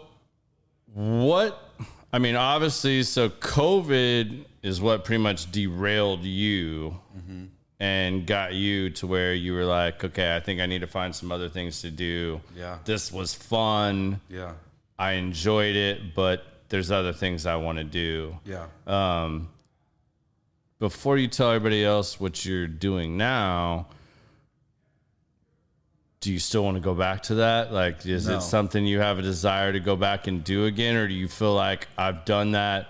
Now it's time. I'm a little older. I want to settle down a little bit. And I'm done with that part of my life, but I still want to be involved in music in some way, shape, or form. Or do you just completely I want to go a different direction now? I love music. I'll always love going to live shows, and certainly will help you out with whatever you need. But no, I have no interest in going back to music. There was a short period of time where, in the last few months, earlier this year, I thought about I found this artist I liked, and I was like, oh, maybe I could manage him a little bit. And as soon as I started talking to him, it was just like, what am I doing? It wasn't. The fit wasn't right. No, it didn't feel exciting anymore. Yeah. And I am a firm believer that everything happens for a reason. Mm-hmm. And even the things that suck and make you feel like you're at your lowest are happening because it's teaching you some kind of lesson. It's happening for a reason. And when COVID hit, I think I was already, looking back at it, getting burnt out. I did more than I ever thought I would be able to accomplish. And, the only way I could really do more is if I managed a Miley Cyrus or a big pop star. And I don't mean that in a cocky way or any kind of egotistical. That's the next level you were going to. Yeah, but it's I was working for myself, managing some big clients by myself. But the only way you can make good money in music I mean, I take that back. One of the easiest / hardest ways to make good money in music is to work for yourself. If you find an artist, build them up. Because like the management company I was working for in New York, we managed some of the biggest names in the music industry, like literally, but I was making less than a 6-figure salary because the fact is anybody would take that job, you know? Yeah. And as I don't regret it, as I learned a lot from it. It was a great opportunity. But if you want to make the millions of dollars being a manager, you've got to find that act and build them up and make them something great. From the ground up. Yeah. And no, I did more than I ever thought I could do. So closing that chapter, it was fine. We were also getting into, not to go back to politics, a political state in this country where if you said certain things, I mean, you'd be basically canceled for saying what you believe. And it was getting really just hard to enjoy just doing your day-to-day It was hard to enjoy. The fun was kind of getting sucked out of it. And COVID kind of came at I mean, I don't mean this in any disrespect, but kind of the perfect time where it forced me to perfect close time that for door. you to For me move to on. just close that door because I don't know if I would have done it on my own. Yeah. And I don't know if I would be here if that hadn't happened. But I mean, like, I'm not going to lie, like after COVID and everything shut off, like I was lost. Like, I mean, I know it affected everybody. So I sympathize with everybody out there because I know people had it way worse than I did. But I mean, I was lost. Like, I didn't know what to do. I had accepted that this was kind of me closing that chapter in my life. But you got to think when you work, since the time you're a kid and you want to get something and you kind of get it, you get a taste of it, and you're like, this is the only thing I've wanted to do. What do I do now? I mean, it kind of messes you up, you know? Yeah. And somebody in my family who I won't name, like, I was going around to different jobs and, you know, trying to see if maybe I liked this or maybe I liked that. And they were just like, you're really like bouncing around to different jobs. And I'm like, yeah, the thing I loved the most was like taken away from me, you know, like I got to start over. And I'm 31 now. COVID hit and I was 28, 29. Yeah. So like as a 28-year-old, 29-year-old, and again, you see your friends graduating from college, working their jobs, having families. I mean, I felt way behind because life sets these, you know, expectations on you. And I'm like, well, now I've like got nothing. Yeah. So it was a rough time for sure. You got plenty of time, my friend. It's funny, you know, when you're 21 and you think you have the world figured out, and then you hit 27 and it's like, that 27 to me is when most guys realize they don't have shit figured out. Like they thought they had it all figured out, but then they realize like, oh wait, I don't have everything figured out and I don't have to. Yeah. Like I think that's a big thing. Like I don't have to. Like I've still got, you know, God willing, I've got a lot of life ahead of me. Yeah. And I think you're in that stage now. Now you're like, okay, like I don't regret any of this. Like, but now I'm ready to take on that next challenge. Let's rock and roll. I'm ready to go right now. Yeah. Like, I'm good. Yeah. What's the most, because you got a lot of tats and like I'm about to get my next one. So Okay. What's the most memorable tat or tat story from tour? Because I'm sure some of these are definitely from tour. I don't know. The camera's over there, but this guy, the skeleton in the beer mug right here. So that's a matching tattoo I've got with the drummer of this band I worked with and our photographer. So we were sitting in a hotel room on a day off, and the tour we were on was sponsored by Skype. And the drummer was like talking to fans over Skype, and this one kid says, "Tell us a joke, you know, tell us the funniest joke you know." And the drummer goes, "A skeleton walks into a bar and orders a beer and a mop." And the photographer and I look at each other like, "What? Like, where's the punchline?" And he's like, "No, because he drinks the beer and like it goes right through him, so he's got to clean it up." And so we gave him shit for that all tour. Last day of tour was in Chicago, and it just became this inside joke. So we got a skeleton. I doubt you can see it, but it's a skeleton in a beer mug mopping up the beer. So that was kind of a fun little tour tat. So all right, right on. So for everybody that's wondering, what are you doing now? I mean, you're repping an industrial cigar company T-shirt or polo. So, marketing manager, industrial cigar company in Frisco, Texas. And, you know, I came in, I have my own marketing company. I started earlier this year or late last year. And I came in because I saw they had a social media position open, and I was going to try to bring them on as another client. But, I mean, I think the interview I had with Brandon lasted 3 hours or so. I mean, we just hit it. You mean Brandon can talk for 3 hours? Yeah. I never know that. I was kidding. No, I think our podcast with the Frakes on here was like, that's the Easter egg. It was the very first one we did. And for whatever reason, like the video didn't work. We just have the audio. Like the audio's out there. So we leave that as the Easter egg. Oh, that's awesome. I had all 3 Frake brothers on here. Oh, I got to listen to that. And it was that's like, cool. yeah, it was pretty solid. Like we said a lot of stuff that probably would have gotten us kicked off the air if we'd like had any following at the time. I got to check that out. But no, we hit it off. Ended up working for them in February, and it's just been like I don't say this for lack of a better word, blow smoke up their ass, but you know, it's been a life-changing job. I mean, they just love the family, love the environment here. I mean, I met you, Busy, like the other members here, and it's just like I never expected when I got a job at a cigar lounge for it to be this. Yeah, it's freaking awesome. It's really cool. Right. So we're doing a lot of stuff where, you know, I'm helping them market next door, Fuselage, the cocktail lounge they're opening up, and it's been such a blessing, man. It's been really cool. Right on. So what are your new goals now, man? My new goals. What are you trying to do now that you've opened this new chapter? So I do have my marketing business right now, but honestly, like, and again, I'm not trying to blow smoke up Frakes family's ass, but like, I really want to help. Everything I do now, like Brandon told me a dream that their family has. So everything I do here, I think to myself, you know, is it a step in the right direction towards their dream? Yeah. And I'll tell you what that is off air, but I think that in the cigar industry, and I'm sure Busy can add on to this, I feel like as a whole, the cigar industry is behind when it comes to marketing, production, e-com, stuff like that. Yeah. And for me, for somebody like myself that has that marketing background, I see it as opportunity.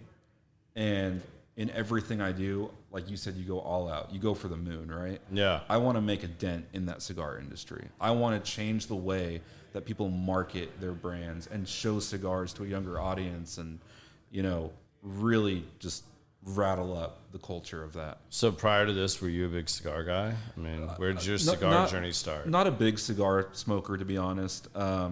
First thing I smoked, you know, it's embarrassing, but strawberry Swisher Sweet. Thought we were cool at 18, you know, smoking that. Yeah. The first real cigar I smoked was probably Charter Oak by Foundation. Yeah. Not bad. I actually had one with the other day just to kind of see what it was reminisce. Like. Yeah, it wasn't great. Yeah. At the time I was like, oh, this is really good.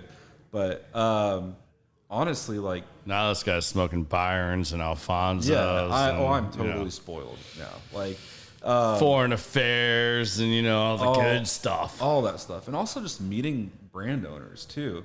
I mean, the biggest thing with cigars is I'd smoke a cigar back in the day and I would stomp that out, like, you know, whatever. I'm like, oh, this is fun for an hour. Like, yeah. And then be done with it. But I'll never forget this. My first week here at ICC, I'm sitting at that back meeting room table with Brandon, and I'm smoking a Zulu probably because Brandon was obsessed with Zulus at the time.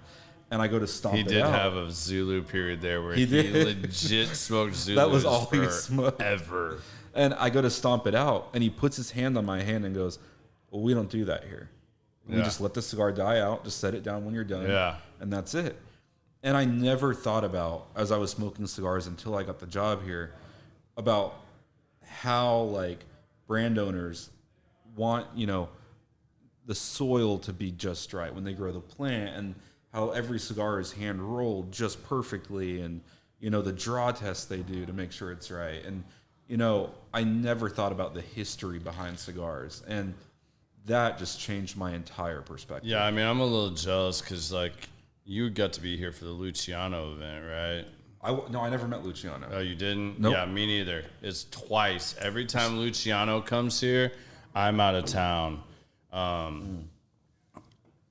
Or then I'm the idiot that it's like a principal event and I wear a damn Patoro shirt here. I just have like the worst time of that. Like, but I wear shirts and stuff of like all the things that I really appreciate. Yeah. Like if they give it to me, like, Jamon, I'm still going to give you shit because I gave you my address and I still don't have a DC cigar shirt. So I doubt you're listening to this, but I am going to call you out again. I'll get you one this weekend. I'm DJing for DC this weekend, this Saturday. All right. And well, tell Jamon I want a large. I can wear large T-shirts now. I want a large DC, that badass one he had. It looks like DC, like Marvel logo almost. His branding is really good. Yeah, his branding's on point, man. And I like what Jamon's doing. Jamon's a really cool dude, but He's awesome. It's hard not to just support pretty much everybody at this lounge because they don't bring shitty products in here. No. I mean, yeah, there's a couple of things that, like, it's just like the liquor industry. Like, if you want this, you got to sell this. If you want that, you got to sell that. Like, there is a little bit of that, but overall, like, there's not shitty cigars here. No. And if you're trying to go on that cigar journey, and like where I think you were kind of going with that a minute ago too is, man, you get access here at Industrial too to like I just said, Luciano's been here several times in the last year and a half. I've been out of town or had a prior commitment where I couldn't be here.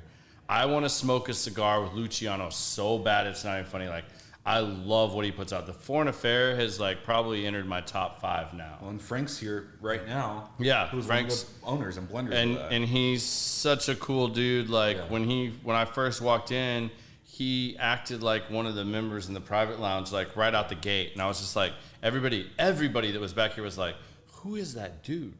Mm-hmm. Like, he already knows how we interact back here, and he just like. But that just goes to show you what kind of people are coming in and out of the lounge. And you have these owners here.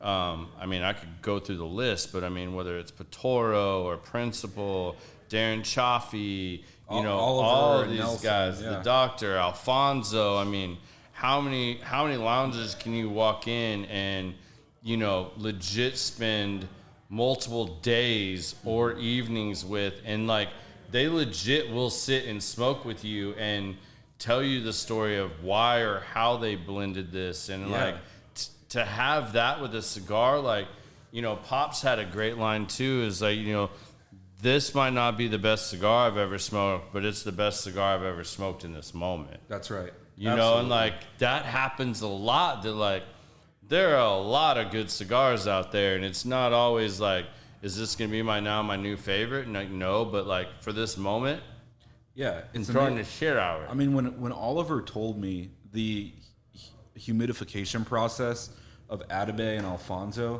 where they boost the humidity up, lower it down, and it takes all the imperfections out of that cigar, it's a sick process. Because I mean, who else does and Oliver's a cool cat, man. If awesome. You ain't got to sit down with Oliver, you got to do it. You're missing out. And they spend, however much money they spend on the cedar wood and all that stuff. But the other thing is like, when these owners talk to you, you can feel their passion behind their product, and they're in it because they love what they do. And same with the Frakes family, like, they're in it because, like, Dave and his kids shared that moment over a cigar. And brought them together where they were that much closer. Like, it's just the community here that they've built is phenomenal. And I mean, it's not like other lounges. It's not like other lounges. And I've learned a lot from Busy on the production side and Brandon on the marketing side. I mean, you and I have connected over music stuff and have been able to talk to each other and help each other out. It's just like the people you meet here, and you can learn a lot from. Whether I'm here another month or another 10 years, like I'm already able to take so much away from this. Yeah. You know, where the things I've learned and the people I've met, just I never expected it, truly. Yeah. So No, that's awesome, man. yeah. Oh man, where do we go from here? I mean, like, you guys can ask some questions if you want. There's still quite a few people on here. Like, you guys feel free to hammer at us if you want to throw some stuff out there. How long did it take you to grow your beard out? Oh, how long did it take me to grow my beard out, man? Yeah. Like, my beard actually, everything from that I'm covering right now grows really, really fast. Really? Everything else takes a lot of time. Okay. Which is sad because, like, my grandfather on my mom's side, dude, he had, like, Elvis Presley, like, sideburns. Oh, like, yeah? they were legit. How I did not inherit that, I don't know. Like, because you get most of your hair stuff from your mom's side is what I've been told. Yep. Like, how I did not get his, like, badass sideburns that just, like, grow in. Yeah. To be honest, this goes really fast. Like, in the last 2 weeks, I've shaved probably 2 inches off my beard. Oh, wow.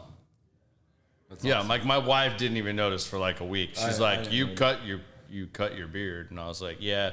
She's like, you didn't go see your beard? I was like, no, I just did it. I just did it a little bit myself. And, you know. Well, I have a more insightful question. All right. Top 3 guests that you would love to interview on this podcast, and along with that, like, talk about the podcast in general and what you want people to get out of it. Like, what do you ultimately want people to feel or gain from listening to your podcast? Because there are thousands of podcasts out there, and then top 3 guests. Okay, I'll start with top 3 guests. Yeah. I said you know what? It's funny you asked me this question because I said a little while ago that I was going to post this list out because I have a list. I have a list like probably 20 or 30 deep of like really gold, to me, ideal guests that I would love to have on here. I'm going to say number 1 is going to be Joe Rogan. Like, I would love to sit down with Joe Rogan and just shoot the shit. Mm-hmm. Smoke a cigar. And smoke a cigar with Drink him. some bourbon. I'll smoke a blunt with him on freaking the podcast. I don't care. Like, I mean, just to have that moment with Joe Rogan. My second one is going to be Aubrey Marcus. Because, man, like, the way that dude's mind works and the way he tells stories and the way he converses with people, I would love to do ayahuasca with Marcus Aubrey, and go on one of those journeys. And funny, years ago I applied to join his Fit for Service, and I did not make the cut apparently. And probably a good thing because my wife would have been like, "What the hell are you doing?" Yeah. But Aubrey Marcus, and then I'm going to go ahead and jump over to the music thing. Nothing More is one of my favorite bands, and that's what started the conversation with you Nick, and me about Nick. There you go. Those guys are so dope. I saw them when I was younger, when Johnny Hawkins was still their drummer before he became their lead singer. Like, these guys were really big in the San Antonio area, and they played all over here. They're really good friends with Paco Estrada, who's a big guy here in Dallas, who's playing a lot at, like, Will Call. I have a lot of friends that work at Will Call, and that's a avenue I want to... That would be like a full circle moment for you. That would be like a full circle because, like, what he did to become the lead... Like, Chevelle's another one of my favorite bands. And, good. their lead singer is, like... He's claustrophobic. He's, like, a germaphobe, like, all that. And I got to meet him one night, like...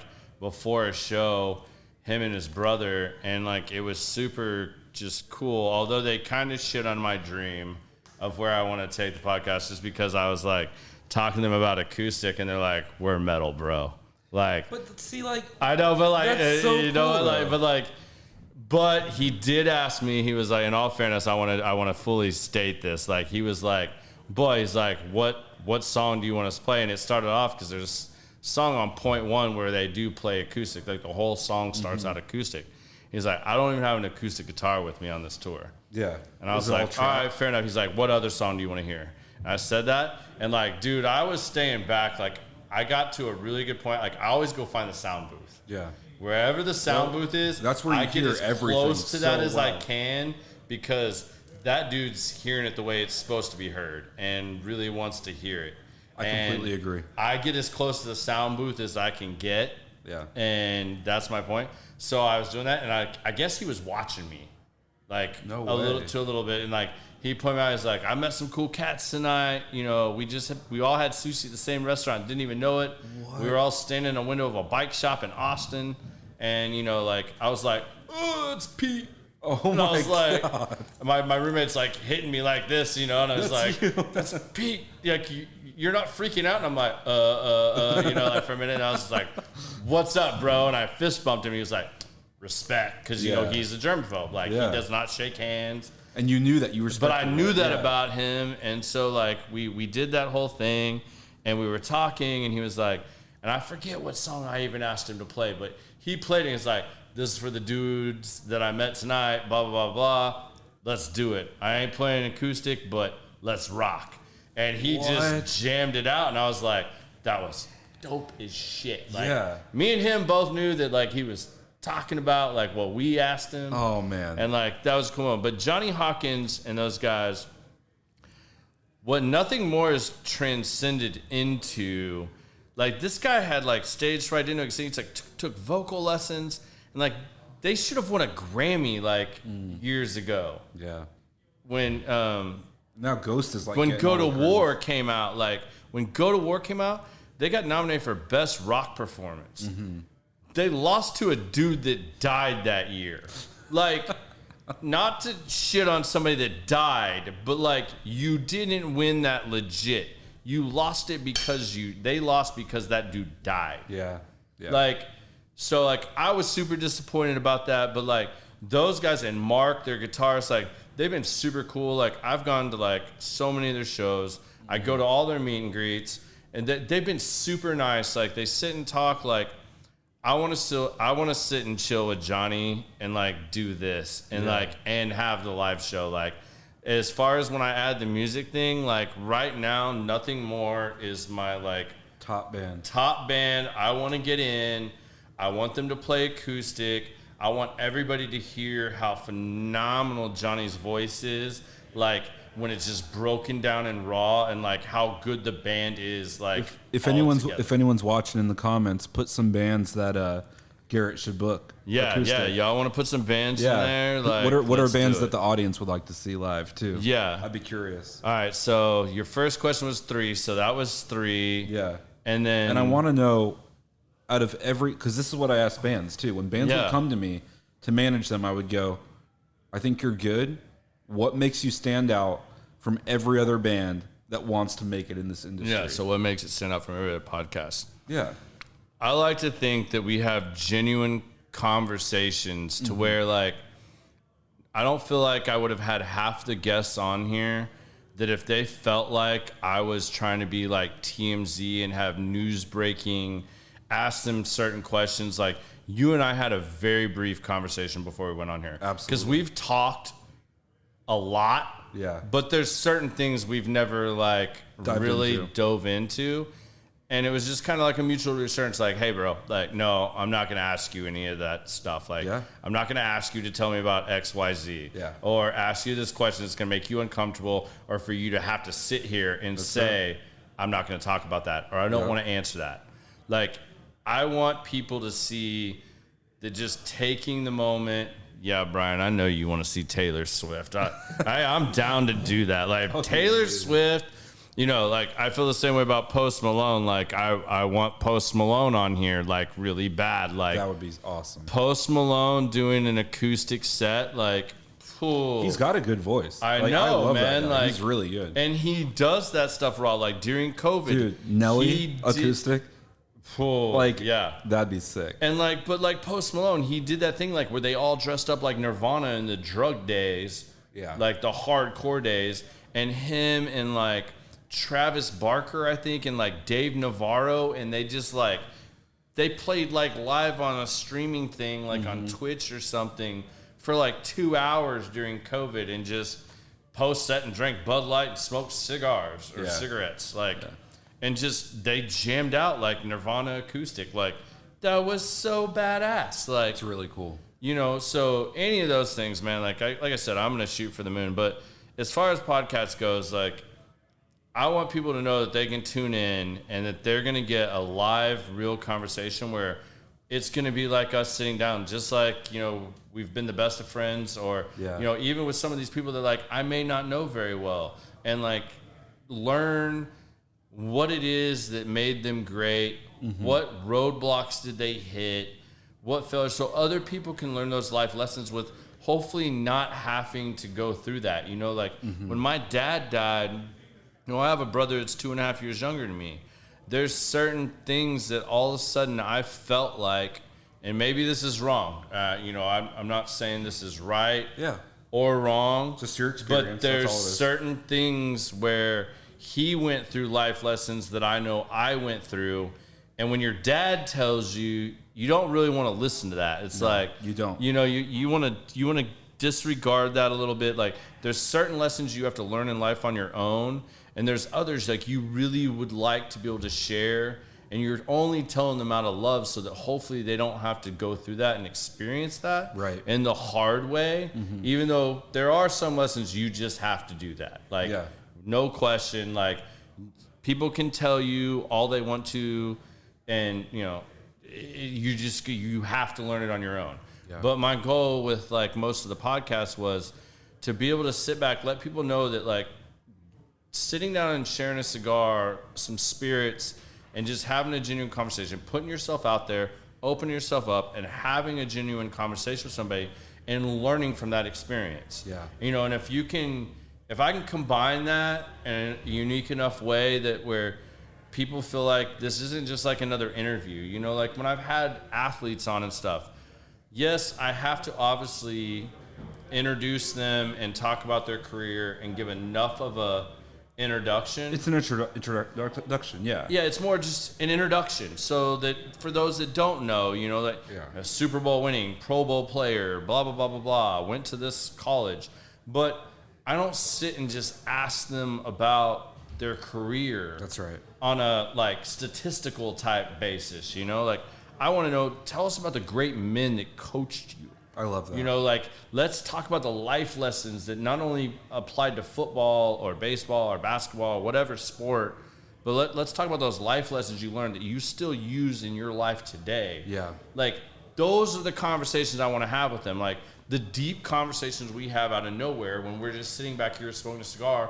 And that's it. You don't even know, like, you know, like when I sit down with Frank, you know, I had no idea who the dude was. And we just sat and talked for a little bit. And this dude caddies for Michael Jordan. He's an owner of Foreign Affairs, does stuff with Luciano. Like, dude is a super genuine, nice dude. So nice. But you just have those conversations because you put yourself out there to do that. And I just want to say, too, for people watching or listening, I actually said to you before the podcast, like, hey, you want to sit down and go over topics? And you were like, I just roll with it, man. Like, we just have a conversation. And, you know, I said to you, too, like, just because I haven't done many podcasts or interviews, but whenever people ask me about music, the first question is usually like, so who was the hardest artist to work for? And what did I tell you? I'm like, hey, don't ask that question. And you're like, I would never ask that, dude. And I'm like, I didn't think you would, but people just they want to know these things, and you're just want to know the bad shit. They want, you know, that's what the world thrives on. It's like people want to know things to feel like they have a piece of information that nobody else has. You know what I mean? Like they want the inside scoop on things. And what I like about your podcast is like you said, you're just having a conversation. Not an interview, a conversation with people about who they are. And that's why I asked you what were some of the more fulfilling moments, because the world always wants to know the bad and the negative, but we contrast. I love that. So, you know, it's the point in fact of it's not really what was the worst. I just want to know what was your biggest challenge. How did you overcome it? And then what was the fulfillment you got from that moment, or just period? Because we can have moments here now, and our fulfillment may not happen for another 2 or 3 months. When Garrett had just this idea of where we got it, and we were kind of rolling and getting it going. And then he bumped his head on the toilet like Doc Brown in Back to the Future and said, shit, I want to do live music, MTV Unplugged, this, that, because that is essentially where his heart, and just listening to you talking, that's where he comes from. Yeah. And so it takes, life kind of takes paths, and nobody kind of, there's only a certain few things in life where you set on this path and it's going to go there. For the rest of us human beings, your talents, your skills, your evolution kind of guides you back, but you do end up going back to where your heart came from. You know, I've always had a camera, I've always DJ'd, and no matter what other odd jobs I've done in my life, I still end up with a camera in my hand or playing music for somebody. You guys all started doing music earlier on, and a lot of things you've gone in between, but look at your paths. They're still coming back to where you originally started. Absolutely. Yeah. And don't you think, too, that anything fulfilling in life, whether it's having a camera in your hand or music or whatever you do, any level of fulfillment previously has levels of discomfort, hardships, like indecision. Man, like, F this, I'm out. I don't want to do this. Because the problem I have with it is I see so many people successful around me, especially being here. This is a very affluent place, and you're like, well, at my age, damn, how come I'm not further? How come I'm not this? How come I'm not that? But somebody told me something. It was a guy that I met at another cigar spot out smoking last summer, actually. He was the lead singer of a popular R&B group called Portrait. Okay. And it was like, damn, he's sitting right here. He lives here. He said, yeah, I go here between L.A. And we were talking about what we do and whatever. And we had that conversation about success and things. And he said something to me that just makes sense. I'm still trying to figure it out. But he says, you may master what you do. Now, your next step is to master the business of what you do. That's good. I may do pictures and video and all that stuff. Now, how does that make you a millionaire? It's the business that comes behind it. Yeah. And I've learned on my own, it's really problem solving. It's just like when I talked about the cigar industry as a whole. Yeah. And again, I'm not calling out anybody in particular. It's really just the industry as a whole. Busy, I look at what you and I do. And I mean, again, I've learned a lot from you. You and I could do things in a way where, you know, we build this up and do things differently. And, you know, that's the thing, the challenge that me and Brandon talked about, and then you came on board and literally underlined it and highlighted it with a yellow marker. The industry of cigars is an age-old thing. It's a bunch of old guys. When I went to Miami and worked with a different cigar brand, and I seen just these big old guys smoking huge ring gauge cigars, that's what everybody thinks. They think it's Arnold Schwarzenegger running around. Did or whatever. Yes. Thank you, Donna. But it's not that anymore. No. And those guys are phasing out because, you know, no offense, but they're dying. Yeah. And now that I call this the renaissance of cigars. It is. But with the renaissance of it and new people, you still need to respect what it is. Just like you said, you learn that you don't stomp out a cigar, you let it burn out. So how do we teach? How do we market? How do we bring it into a new generations of cigar smokers without destroying what it is, but teaching them the respect of it, but you'd have to just make it appealing for a new audience. Exactly. And the old heads don't want to accept it, but if you want to be in this industry, you're going to have to move with the wave or get washed out by somebody that does get it. That's so true. That's so true. Yeah. It's really good stuff. I mean, there's lots of things that tie into that, but man, I'm kind of like lost for words at the moment. Like, that got deep at the end. What? That never happened. Yeah. That was good. Yeah. No, I mean, you know, this all started from, you know, trying to do this, and like we're all still trying to figure this thing out. But what I have learned, and you know, it's funny because when you asked me that tonight and you were like, yo, do you want to sit down and talk for a little bit before we do this? Like, not really, because when I started out doing this, man, I did so much research on every guest that I had on. I made sure that, like, if they'd wrote a book, I read the book. If they did XYZ, I made sure I was up to date on that. You know, and I had... But I asked you that because that's how most people do it. Yeah. You're an anomaly in the podcast. Well, thank you. Yeah. I take that as a huge compliment because... you're doing a great job. I don't want, if I come in here with a set agenda, then you get to moments where like we don't have anything to talk about. Or what if you jump ahead of me and I had this great question prepared, but you kind of answer it We're early 3 on. steps ahead, yeah. Now you just took away, this happened with a guest early on. He had this great story, and I was trying to build up to this, and I was like not going to ask him that question till we were like an hour in. Mm-hmm. He dropped that in the first 15 minutes of the show. Dang. And told the story in like 5 minutes, and it was just like, well, now what do I talk about? What do I do now? Like, how do I rebound from this? So like, I don't want to have those moments anymore, and because I've learned to sit and really listen and what are you giving me? Where does our conversation go? Because you end up asking me great questions. Mm-hmm. As well. There's a lesson for people out there where if you just shut your mouth, all of us, I'm not talking about anybody in particular, and listen, you learn.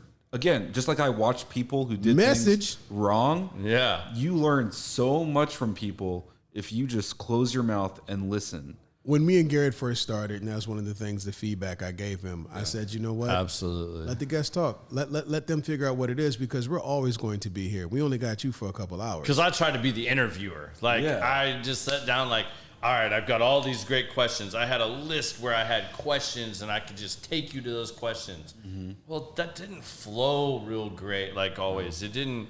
Conversation over interview. Yeah, just let's sit here and act like this doesn't exist. No. It's you and I sitting in the lounge. That's it. And let's just talk. LeBron James did it the best when he did it, even though I'm not a big... yes, world. I don't give a shit about LeBron James. Not a LeBron James fan, whatever. But I respect his hustle and everything he does in the world of media and business, because when he did the barbershop, that was it. If you've never been to a black barbershop and sat in there, and you will hear everything from politics to religion to parenting to all that stuff, because you have from 3 years old all the way up to 83 years old sitting in that barbershop waiting their turn to get a haircut, and the conversations that happen in there. People literally would go to barbershops not even to get the haircut, but just to get the knowledge. True. It's like a cigar lounge, literally. Yeah. So when he made a television show, barbershops are not like that, Biz. I'm just not at all. No, they're not. They're not. You guys go to Great Clips, get your hair cut, and get the hell on. No, whoa, I do not go. You don't go to Great Clips? Okay, good. Then I got more respect for you than I had before. Good. Yeah. But no, it's because a black barbershop is literally like a 3-hour wait. It takes 45 minutes to cut my hair, so imagine there's 6 dudes in front of you. But it's just, it is the camaraderie, it is the fellowship, and what you learn. And he turned that into a TV show, and he invited so many different people from so many walks of life, and the conversation was free-flowing. There was no restrictions. There's no nothing. You learn so much more, not just about that person, but just like tonight, the topic of managing artists. Mm-hmm. I wasn't even going to interject. I managed N1 for 3 years, and that was literally herding cats, babysitting terrible 2-year-olds, and they all came in the form of grown men. It's amazing too. Yeah. It was horrible. You've had music experience. Pops, managed a record label. Yes. It's crazy how everybody just has these different paths in life, but look where you are now, though. Look where we are now, and I think you said it best, where it's almost like life puts these, if you think of a bowling alley and the bumpers are up and the ball wants to go this way and hits the bumper and goes back that way, and then it's but it guides you towards the end. Analogy. You know what I mean? As long as you stay open to it, and you can't look at every little failure as a setback. If you look at it as a lesson, I heard something recently on a podcast or an audio book where the guy said, school teaches you all backwards. You learn the lesson and then you take the test. Yeah. Well, that's so true, though. It's backwards in life, though. In life, you take the test, and once you've passed or failed the test, then you learn the lesson. There's a book that I tell everybody that they should read. It's a quick read. It's not that bad. It's called The Alchemist. By Paulo Coelho, something like that, but just The Alchemist. And basically, it's kind of old school, but it's very readable. But it's basically about taking windows of opportunity and not being afraid to walk through them. Yeah. You'll have a window in front of you, and you'll make up every excuse not to walk through it to stay in your level of comfort versus missing what may be on the other side. And that's what the book is about. It's in its form. But I think if people take more risk or leaps of faith, you'll find out that your life is meant to be a lot more than what you're settling for. If you quit letting life happen to you and actually do something to it, well, you got to live by like a code, and you got to live by a code, and you kind of have to consistently be habitual about doing certain things, whether it's your health and your fitness, or it's putting yourself out there, taking on risks and challenges. I mean, I know this shit drives my wife nuts because my wife would rather things be very structured and whatnot, and I am the farthest thing from that. Like, but you make it there, you get there. But yeah, but I mean, like, and it is, and it's always, and that's a balance for us that we have to find and to do those things, because I am like that. Like, I have to push. I have to try to do more. Like, you know, my little brother acknowledged that recently. He was like, man, like the tenacity that you go at things at, like, inspires him. And I'm like, well, shit, man, like the simplicity that you're able to live your life inspires me. Like, absolutely. I wish I could strip my life that down more and be that happy. Yeah. But to him, that's his comfort zone. But that's what makes him. I think, and Brandon and I think Biz, we've talked about this a lot, is defining what success means to you. That's hard for me. That's super hard. That's right? hard That's, for me. But Biz, you know, thank God you didn't ask me that question. You and I actually, like, we, you know, took a drive in your truck and got to connect a couple weeks ago. Yeah. And when I pulled up in front of your house, you have a beautiful home. You've got great kids, a family. You want them? And sorry, I'll take Oliver. Yeah. See the and, I'll take Oliver. But no, when I see what you have, I'm like to me right now in this moment, like, that's success. Like, I want my own house. Like, I'm renting right now. I want a house. I want a family. I want kids. And like, and see, you saying that makes me be like, why am I not thankful for what I have? And I'm always trying to get something else somebody else has. Dude, like, that's something I want to hit on for a second. I know we're running over, but we started late, so I don't feel bad right now. Yeah. But that's something I have to do. It's like, it's so hard, like, working on gratitude. Like, I seriously, that's it, like, right there. I try so hard lately, and like, even when, like, because everybody still has a problem. Like, I don't care how successful you are, how good the money is, how good XYZ is. Like, at some point, you're still gonna have a fight or a battle about that. Always. Whether that's with your significant other, that's you internally, that's you personally, you on a business level, somehow, some way, like, when you get to the next level, other shit's gonna try to bring you back down and be like, oh no, you should still be comfortable down here. And like, always pushing to, you know, not just accept mediocrity or where you want to be, and still feel confident and comfortable trying to get to that next thing for whatever reason, like, because it makes you happier, because it makes you more money, because whatever your reason is, you still have to battle those things. But there's a lot of dark times in there too, and when that's battling you to try and be like, oh, that life's going to try to bring you back down here a little bit, or knock you off your pedestal a little bit, or bring you back down here, humble you a little bit, to still find gratitude for what you do have and have things.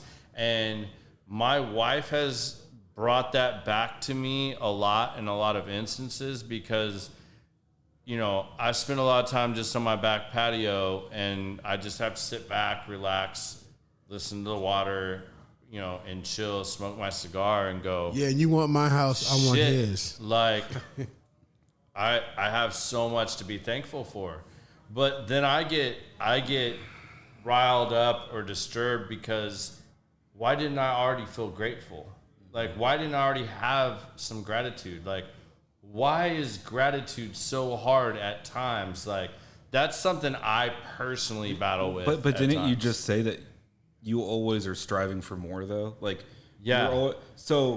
And it's tough. But what is more? I don't know. And even if you ask me, I can't tell you. Yeah. I always have this uneasiness. And I think the three of us sitting in this room can relate to that, because, you know, I think, like, Biz has a level of success that I'm striving for, and you have a level of success that he's striving for. And it's like, I'm sure you can walk out there and there's people out there that you're striving for their level of success. So it's like, and there's things that all three of us are sitting here having this conversation, and there's things that we're all jealous or envious of because one is doing better than the other at one said thing, but yet we're all still friends and we're all still, making it work, but there's still these moments and there's still these, we're all still learning from each other too. And I think if we keep it in that perspective, then that kind of is a checks and balances of like,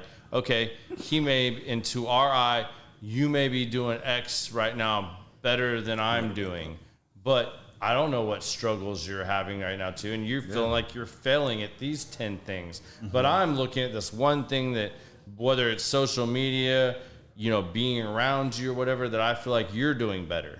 And, we're all judging each other on these things in life on a day by day, minute by minute basis. And until you can get out of that a little bit and just be more content, like that's what I'm working on, because it's so hard when you have goals and you have these things to keep that all in check. And I think that's what every human, that's what every one of us struggles with constantly, is like, because there are checks and balances, but your checks and balances need to be your own checks and balances, not what somebody else has or is doing. And that's super hard. What expectations life puts on you too, Yeah, there's all of that. Yeah. Well, fellas, I am getting several phone calls. We need to go ahead and go to that last question. We'll wrap. But, all right, I only have one question for you, and we'll wrap this. We can do another one sometime. Let's do it. All right. You get to give. It's called common sense. Yeah. So now it's time, even though you've dropped a lot of knowledge tonight that I feel like a lot of people can really, learn and use. Give us your 2 cents. And it can be your 2 cents about anything. Something weighing on you, something you just, because of the show, not because of the show, just give everybody your 2 cents. And it can be about whatever the hell you want it to be about. I'm going to go with the theme of what we ended on. That's gratitude. Be thankful for what you have. Take a few minutes each day to weigh out the positives in your life, because I don't think we do that enough. Yeah. We focus on what we want. Take a few minutes in your day. Think about what you have, your health, family, the car you're driving, whatever it is, food that you can eat each day. Focus on what you have. Be grateful for it.